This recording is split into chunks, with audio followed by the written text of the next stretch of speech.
Do not think that I came to abolish the Torah or the prophets. I did not come to abolish, but to fulfill. Matthew 5:17. Bnei Yisrael didn't sit in their tents and contemplate the presence of Yahweh.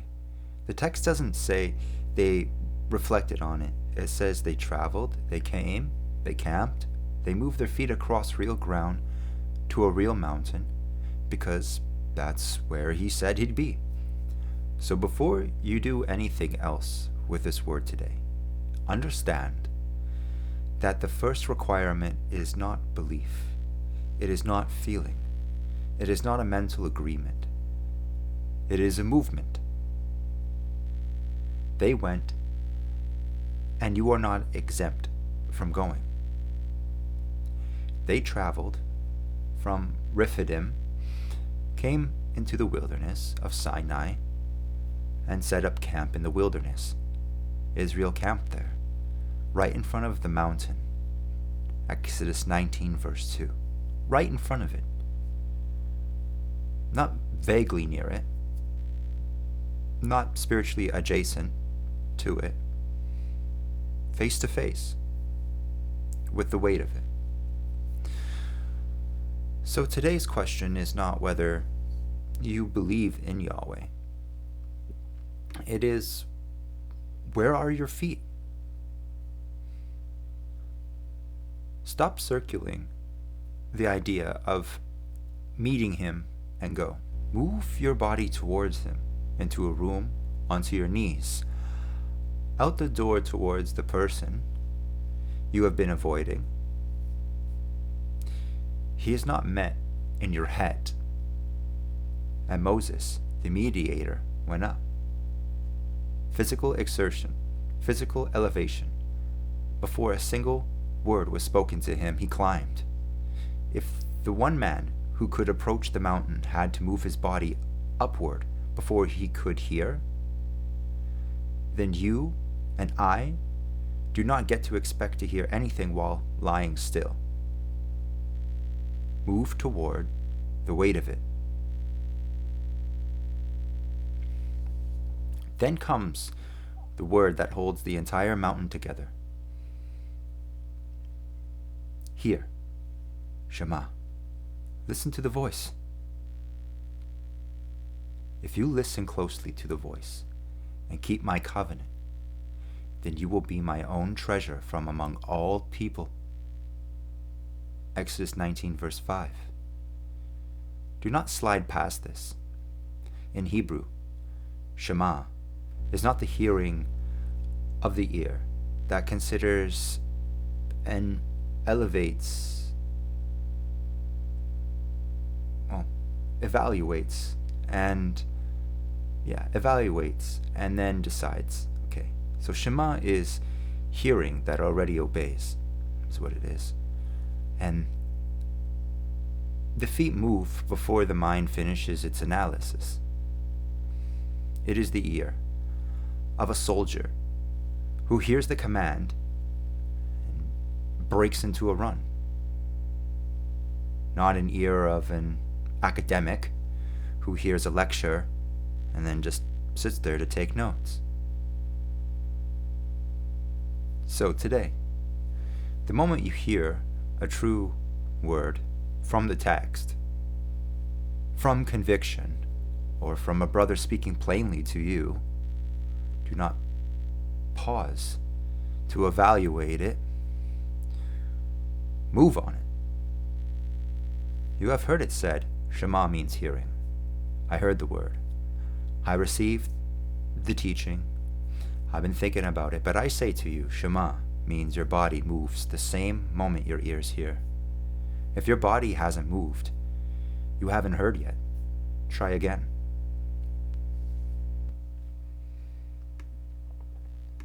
Keep the covenant. Guard it. Not believe it, not feel it. Guard it. The way a sentry guard's supposed. Awake, on watch through the night, when nothing seems to be happening. The sentry does not guard only when he feels threatened. He guards because it is his post, and leaving it is desertion. Ask yourself, what did I actually guard today? My mouth, eyes, time, tongue, my gaze? Or did I only believe that I should? There's a vast distance between believing you should guard something and actually standing at the post. Guarding demands the post be occupied by you now.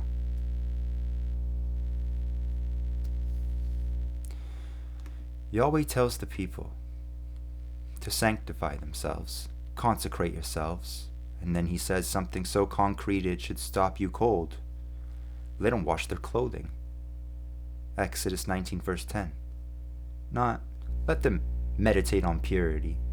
Not let them feel clean in their hearts. Wash the fabric, water on cloth. The outward act was the preparation for the inward meeting. Because Yahweh, who knows the structure of the human soul better than any man, knows that what the body does shapes what the heart receives. And you prepare your body for a meeting, and your soul follows, not the other way around. Now, you have heard it said, consecration is a spiritual matter, an internal decision of the heart to be set apart for God. But I say to you, consecration is to set apart by an act. Feel free to feel set apart. But the act of setting apart requires the hand. Both things are true. And the hand must not be left out.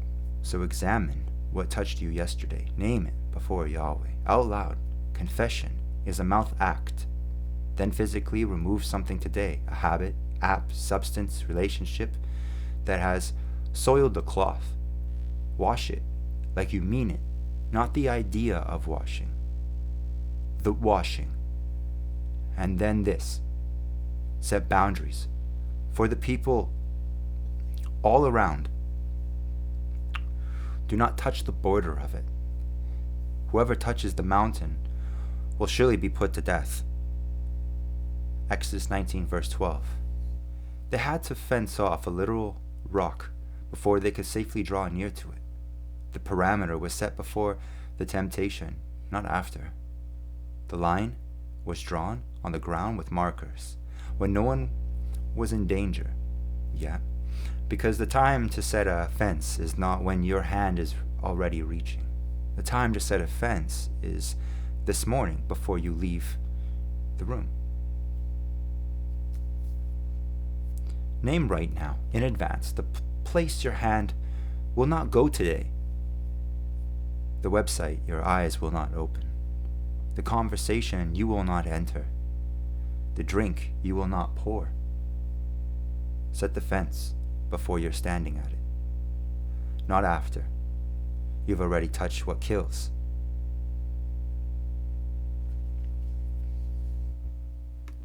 There was thundering and lightning, a thick cloud on the mountain, and a blast of an exceedingly loud shofar.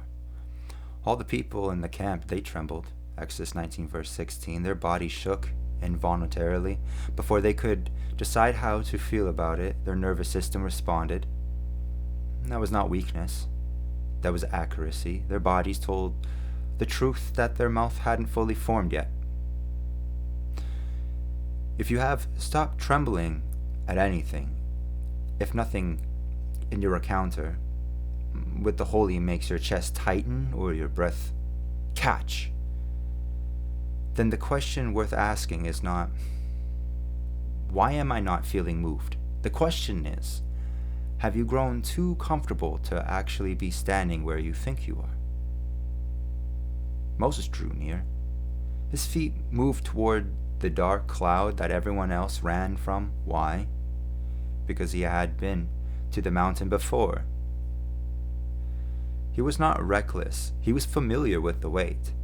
And that familiarity did not breed contempt. It bred willingness to walk toward what others fled. That is what years of meeting Yahweh produces. Not less trembling, but more willingness to take the next step into what you cannot yet see. Now he speaks. And notice how he opens. I am Yahweh your God, who brought you out of the land of Egypt, out of the house of bondage.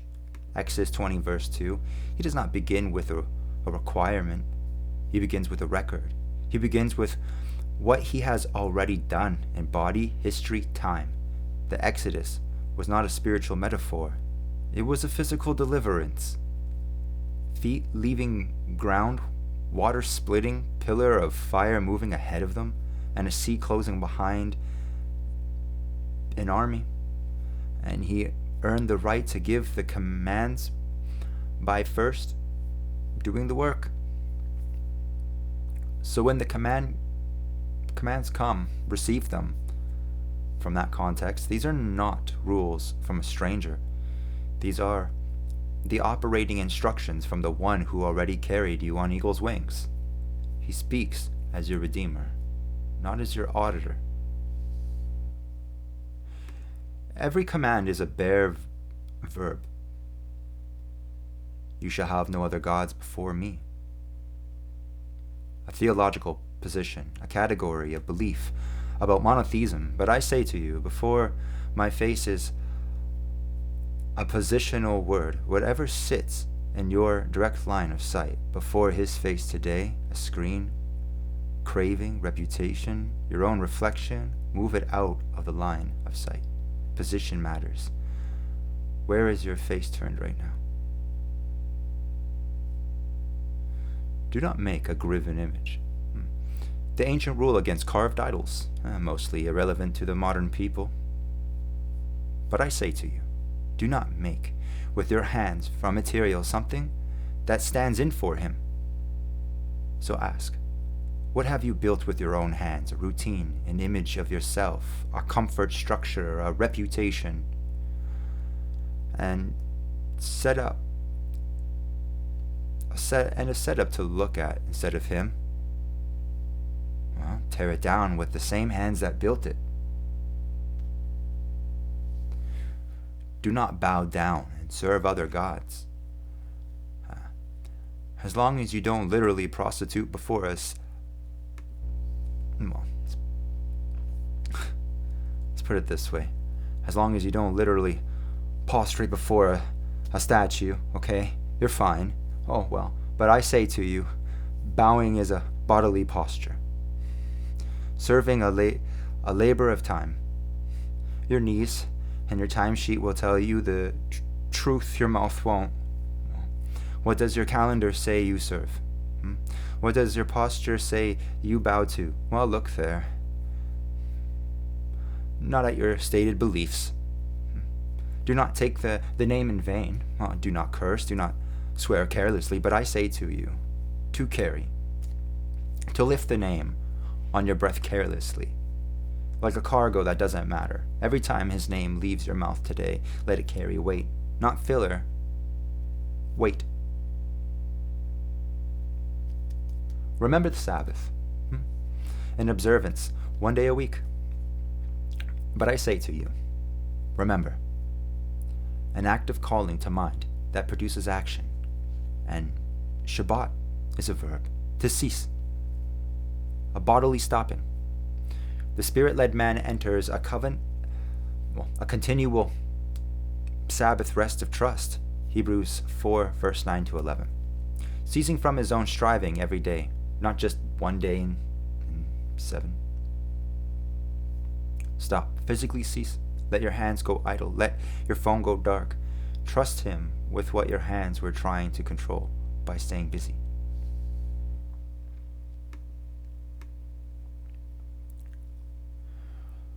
Rest 1 day in 7. Your ox, your donkey, may also rest. How much more must you, who carry the Spirit of the living God in your own body, enter rest as a daily posture, not a weekly appointment? The Sabbath was the shadow. You are the substance. Live like it. Do not murder. A prohibition on the act of killing an innocent person. But I say to you, and I drive it to the root. Put the anger to death before it reaches the fist. Matthew 5:21-22. The act begins in the chest, not the hand. Name the resentment that you are carrying right now out loud today before it becomes a word that wounds or a blow that breaks. The murderer begins at the first sustained rehearsal of the offense. That is where I'm asking you to cut it. Do not commit adultery, a prohibition on the physical act of infidelity, but I say to you, I drive it to the gaze. The eyes must be dealt with before the bed is ever in question. Matthew 5:27-28. What you look at twice today is your actual assignment, not what you do at night. The second look is where the trespass begins. That is where your obedience is required. Not at the door of a room, at the direction of an eye. Do not commit adultery with the body. Well, how much more? How much more must the eye itself be guarded, since the body follows what the eye lingers on? And the eye is a lamp of the whole body. Guard the lamp, and the body stays in the light. Let the lamp go dark, and the whole house is filled with darkness. It's not a metaphor. This is physiology of the soul. Do not steal. Do not bear false witness. Do not covet. These 3 separate prohibitions about property, speech, desire, but I say to you today, give back something you have taken. Even attention, even credit you claim that belongs to someone else. Speak one fewer half-truth, and name out loud one thing you covet, because a desire named in the light loses half its grip before you even move against it. After the thunder and the lightning, and the shaking mountains, you might expect something sweeping and grand. Instead, he goes into the details, the specific cases, the ox that gores, the pit that wasn't covered, and the borrowed donkey that got hurt, well, the slaves whose ears got pierced. This is not a descent from the holy to the mundane. This is the holy expressed in the mundane. So Yahweh is not interested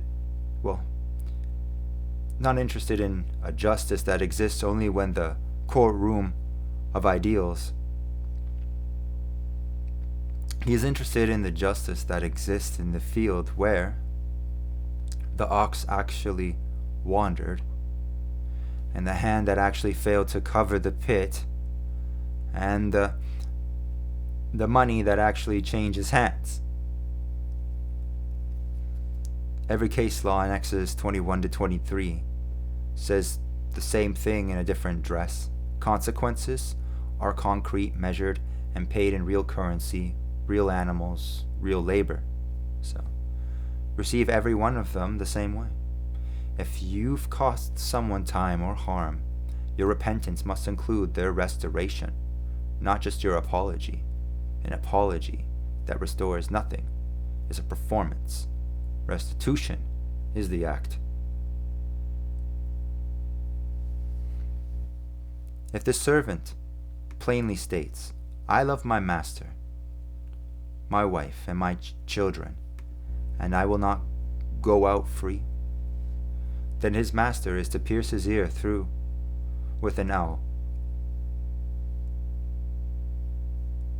and he will serve him forever.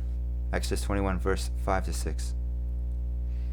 A literal hole in the flesh, not a permanent physical, visible mark of chosen, voluntary, permanent service, not a feeling of loyalty, not a mental commitment, like a hole in the ear that every person who sees it can read. There is no privacy in this pledge. It is written on the body. You have heard it said, devotion to God is an inward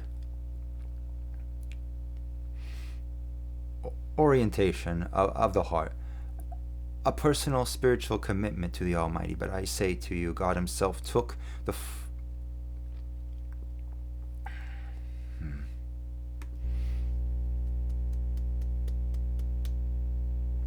God took the form of a servant by choice, not compulsion. Philippians 2 verse 7. Now to be clear, this is God himself, not Yeshua. The ancient Greek translation of Scripture explains that God prepared a body for the divine service. This divine body became like a servant whose ears was pierced to show lifelong devotion, and the Almighty is asking you to present your whole body as a living sacrifice, daily, not a single puncture, but a continual bodily, visible offering. Romans 12 verse 1. What is the visible mark on your life that any person can read without you explaining it? Eye for eye, tooth for tooth, hand for hand, foot for foot, burn for burn, wound for wound, blow for blow. Exodus 21 verse 24 to 25. This is not cruelty. This is measured, mirrored, and exact correspondence, no more, no less. The law was a ceiling, not a floor, and it stopped the escalation of vengeance. From a wound to a death, from a blow to a war. It was mercy dressed as fairness. You have heard it said, eye for eye. Justice must match the offense. Repay what was taken, but I say to you, turn the other cheek. Matthew 5 verse 39.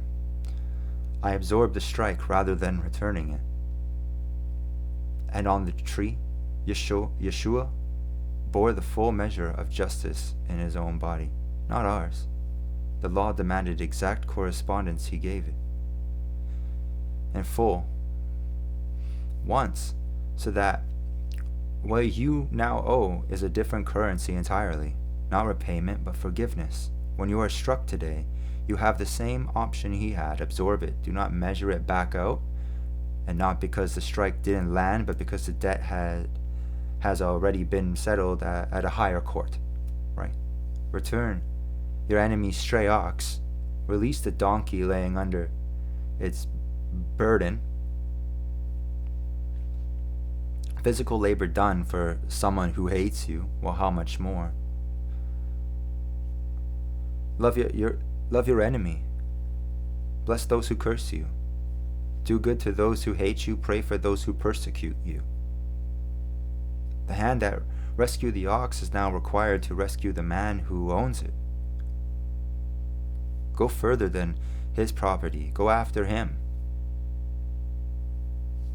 Do one physical act of good for someone who has wronged you this week. Not a feeling of forgiveness, an act of help. If you ever take your neighbor's cloak as a pledge, you are to return it to him before the sun goes down, for that is his only covering, his cloak for his skin. What will he sleep in? Exodus 22 verse 25 to 26. Notice the reasoning. What will he sleep in? Not it is legally his, not it violates a property code. The reasoning is simple, physical, human. He will be cold tonight. You have his warmth. Well, return it by sundown.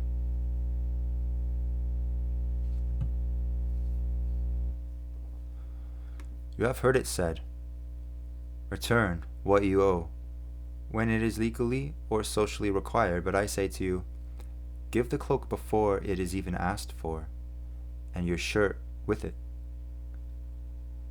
Find one thing you owe someone today, in money, time, phone call, apology, and give it early, generously, before the deadline forces your hand, and give it, because he will be cold tonight.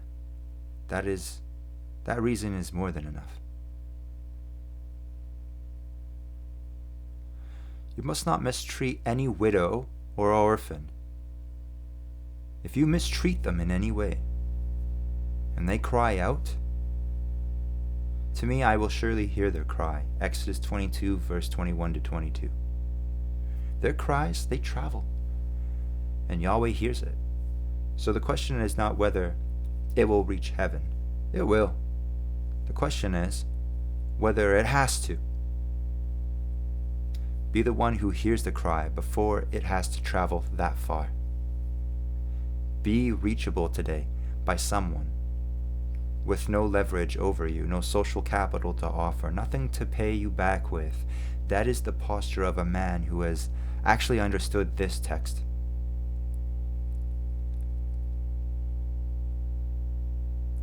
And as much as you did it to one of the least of these, my brothers, you did it to me.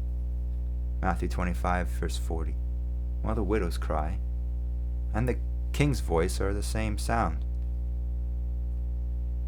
coming from opposite ends of the room.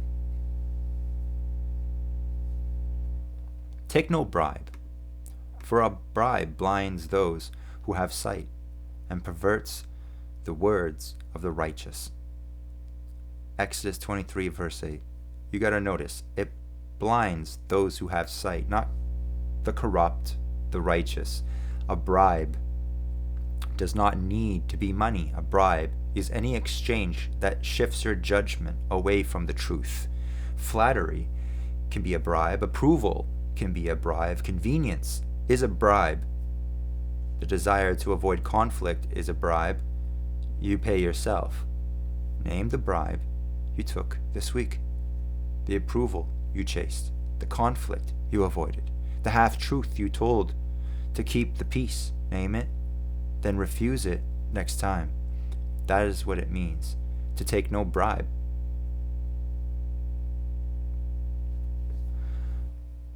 The requirement does not loosen, it tightens.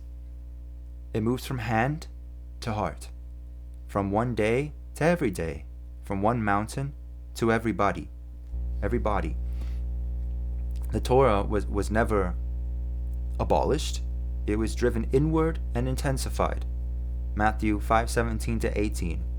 Wash your clothing before approaching a mountain you could not even touch. How much more must the body that is now the literal temple of the Spirit, 1 Corinthians 6:19, be kept washed daily, since you may now draw directly near, since the mountain did not come down to meet one man, but has moved inside every man and woman who carries the Ruach, the Spirit.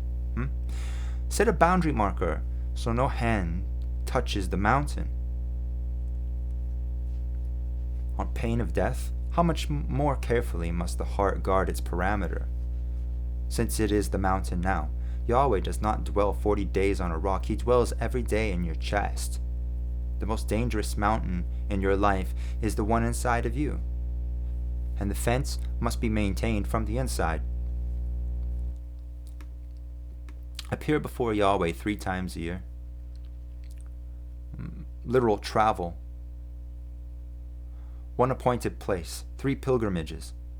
How much more now? Where 2 or 3 are gathered in Yahweh's name, His presence is there. You no longer travel to one mountain 3 times a year. You carry the meeting place in your own body everywhere. Act like the room you're standing in right now is the appointed place, because it is. Half the body on the altar, half sprinkled on the people, a divided, repeated, external mediation between 2 parties who could not stand in the same place. How much more now? One offering, given once in full, never repeated, never divided, because Yahweh Himself now lives inside of you. You are not half covered.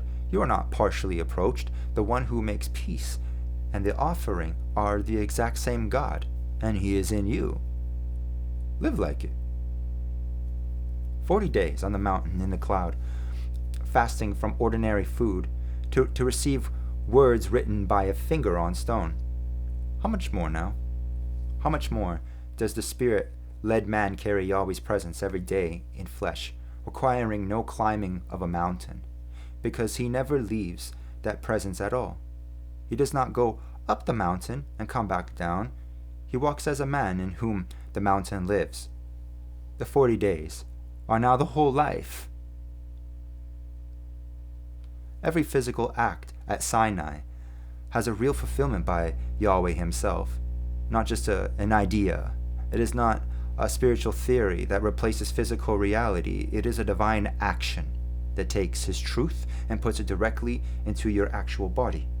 You have heard it said, the boundary at Sinai was removed. Now, there is no separation, we have full access. But I say to you, the temple veil was torn top to bottom by the power of God.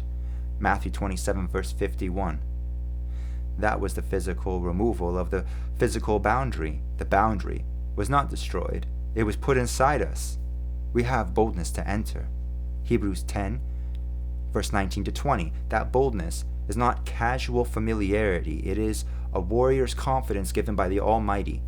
Enter boldly, but enter knowing the gravity of standing before him. You have heard it said, the blood of the covenant at Sinai was just an ancient ritual, a one-time event that is now outdated.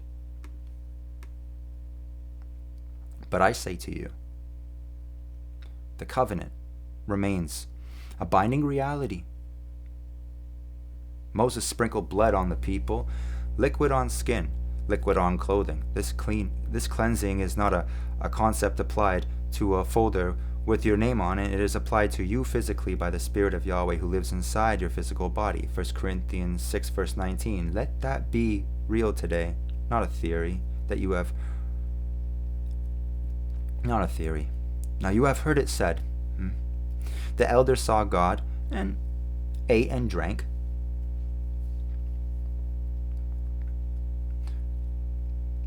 An event just for a few chosen leaders. But I say to you, they saw the vision of the God of Israel, and under his feet was a pavement of blue sapphire stone as clear as the sky, and he did not harm them. He ate and drank in his presence and lived. Exodus 24 verse 10 to 11. And now, when you take part in the memorial meal, you eat and drink at his table without dying from being so close to him. Take part like you mean it. Do not rush through it like an empty routine. Act like a person who knows they are eating in the direct presence of the King. Moses came down, told the people all the words, all the ordinances, and all the people answered with one voice and said, all the words which Yahweh has spoken we will do. Exodus 24 verse 3. Then Moses wrote down all the words, built an altar below the mountain, 12 pillars, 12 tribes. He sent young men, slaughtered oxen, and Moses took half the blood and put it in the basin and poured the other half against the altar. And then he read the scroll out loud in the hearing of the camp. And the people answered again, all that Yahweh has spoken we will do and obey. Then Moses sprinkled the blood on the people and said, behold, the blood of the covenant. Well, count it. They said, we will do, 3 times before they had heard every detail. 19 verse 8, 24 verse 3, 24 verse 7. They committed to obedience before full comprehension arrived. That is not blind faith. That is the right order. Obedience first, understanding as you go. If you wait for full comprehension before you commit, you'll be waiting until you are dead. If anyone wants to do his will, he will know about the teaching, whether it is from Yahweh or whether it comes from human origin. You do not understand your way into obedience. You obey your way into understanding. The knowing comes as you walk, not before you walk. This has always been the order. Always. And notice what Moses built before the blood was poured. Moses rose up early in the morning and built an altar below the mountain, along with 12 pillars, for the 12 tribes of Israel, Exodus 24, verse 4. 12 distinct name, individual stones, not one generic pillar labeled the tribes. 12, each one representing a specific household, a specific lineage, a specific name. Don't generalize your worship. Don't build one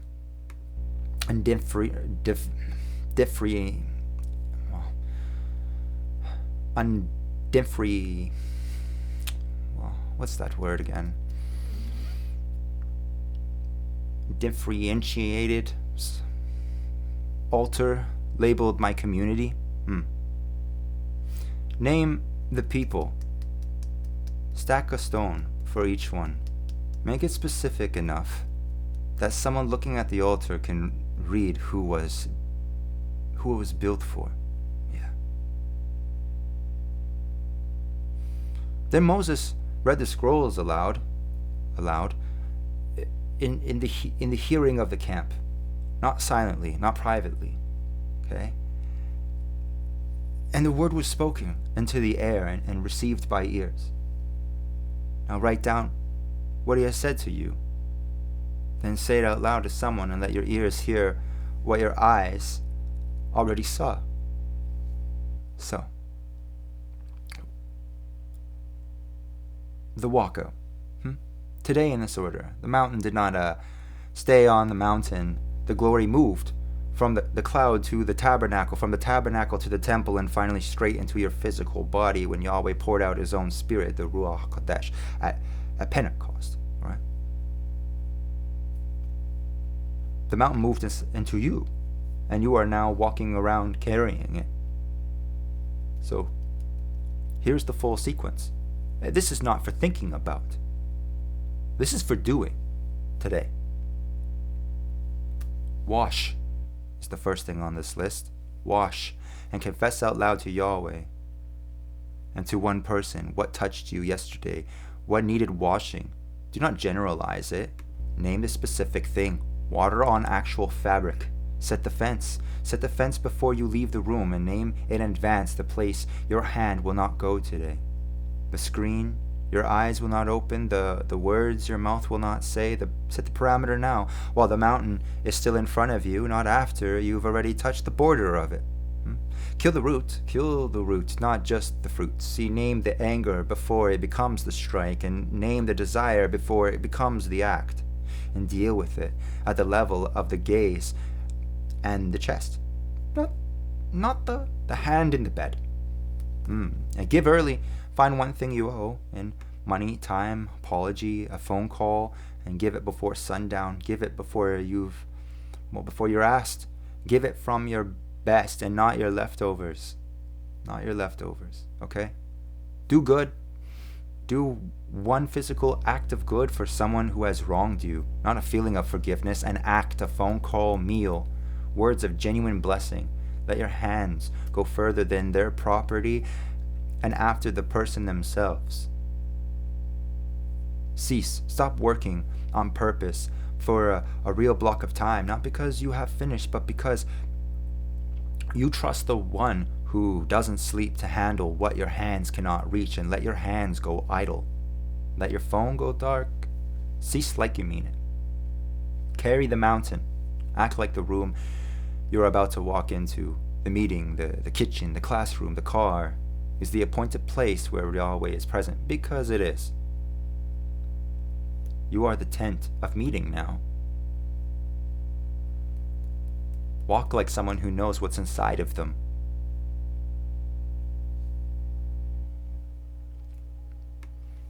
Offer the body again. Kneel. Fast one meal. Give something that costs you something. Show up in person for someone who needed you. Not a one-time ear-piercing, a daily, whole-body living sacrifice. Present it again today, Romans 12, verse 1. And pay what you owe. Find one real restitution this week and make it. In money, time, labor restored. Don't let your repentance stay abstract when a concrete debt is still outstanding. Break the pillar. Find one prop in your life that is holding up something other than him, a habit, comfort, relationship, routine, and put your actual hands on it today. Overthrow it, break it into many pieces. Don't negotiate with it or maintain it at a lower temperature. Just end it. End it. All that Yahweh has spoken we will do and obey. Exodus 24 verse 7. And they said it before they understood it all too. They said it 3 times. And they said it in one voice together out loud. Well, that is the invitation standing in front of you right now. Not, what do I think about this? Not, does this make sense to me yet? We will do. Then your hands will find out what that means.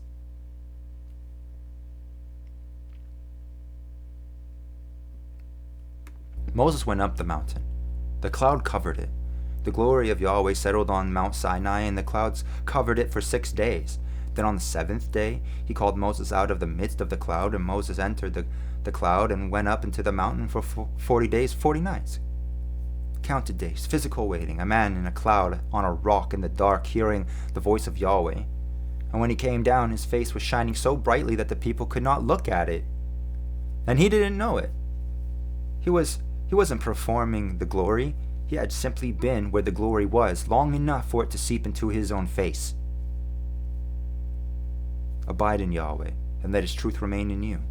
The word abide is not a meditation posture. It means stay where you are. Remain in the place you are already in the covenant, in the word, in the practice of doing what he says. Don't leave when it gets dark. Don't come down when the cloud makes it hard to see. Stay, let the 40 days happen, let the face begin to shine. You will not know your face is shining. You will not feel the glory accumulating. You will just find over time that people cannot look at you the same way they used to, not because of your talent or your charisma, but because of where you have been and how long you have stayed. The mountain moved into you when the Spirit of Yahweh made you his dwelling.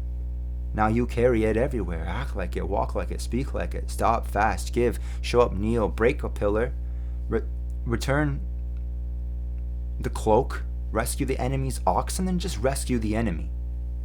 If anyone asks you why, well, tell them the truth, because Yahweh your God brought you out of the house of bondage. That is still the only reason required. He did it first. You do it in response.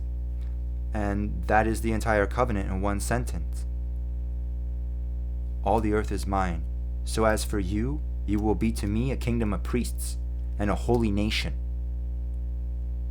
Exodus 19 verse 5 to 6. The mountain is not somewhere you are trying to get to. The mountain is somewhere you are already carrying.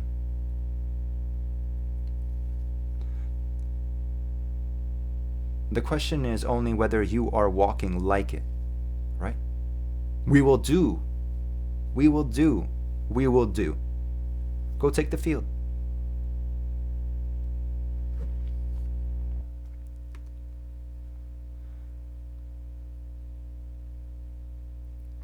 For years,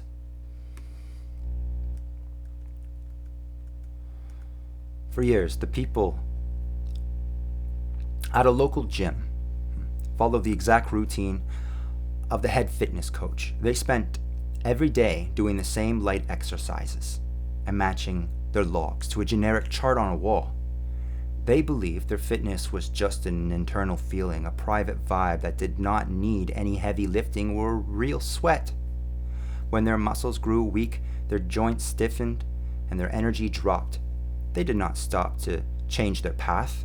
They just sat on the mats and talked about how much they loved the gym culture. They were completely trapped in a routine, trusting that just showing up in gym clothes would somehow change their bodies. Then a guest lifter entered the weight room with raw, unmixed strength. And he did not use fake machines or the easy charts. He loaded real iron onto a heavy bar The sheer weight of that metal bending made the gym floor shake under everyone's shoes. The unconditioned reality of true power exposed every soft shortcut and lazy habit in that room. But the gym regulars, they fought back with fierce pride, and they flinched from the clean facts. They got angry and defensive and frantic, and to protect their comfort, instead of picking up the real weight, they mocked the lifter, ignored the facts, ran right back to the easy machines to hide behind the safety of a fake workout. They could not see that the head coach and the gym owner had deliberately hidden the original lifting blueprints and the true strength maps. The gatekeepers knew the light routines were designed to keep people weak and dependent.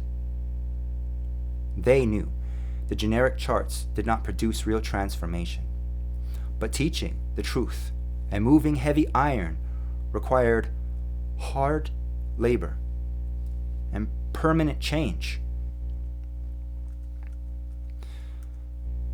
That would ruin their easy class schedule. To keep taking membership fees from the crowd month after month, they taught that heavy lifting was an outdated, dangerous practice that only caused injury. They convinced the regulars to keep paying for a fake fitness label while their bodies slowly lost all real strength. Now, if you have ears to hear, let him hear.